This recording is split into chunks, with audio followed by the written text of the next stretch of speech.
قال رب اشرح لي صدري ويسر لي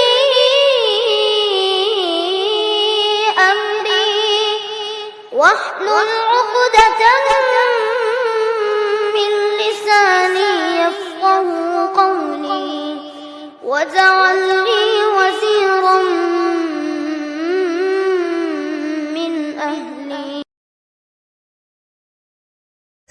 Ayah, ibu, saat ini aku mulai menyadari betapa lelah dan susah engkau merawatku.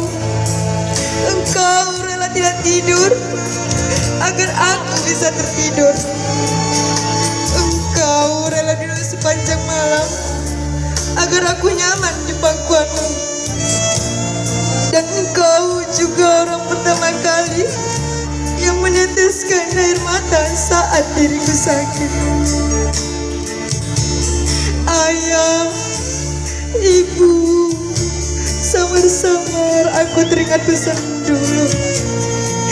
Katamu, nah, ngaji yang rajin ya, ngaji yang pintar ya, agar kamu bisa mendoakan ayah dan ibu, agar ayah dan ibu bisa selamat dunia dan akhirat dari lantunan Al-Quran. Aku ingat benar pesanmu itu. Kini aku di sini, di pentas yang megah ini, mendekat pesanmu dengan ketangguhan hati yang langit biru. Aku telah menyelesaikan hafalan 30 juz.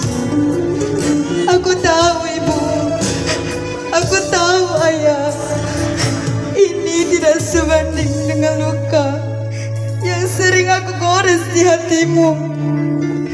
Ini tidak sebanding dengan lelah yang kau rasakan karena aku. Ini hanya setetes air dari lautan kasih sayang yang kau curahkan dalam hidupku. Ayah, ibu, jalan kami masih panjang, maka kami masih membutuhkan keberadaan ayah ibu di sisi kami. Kami sangat membutuhkan belayan lembut ayah dan ibu. Kami sangat membutuhkan doa-doa ayah ibu. Ayah, ibu, saat ini kami baru mampu lantunkan doa.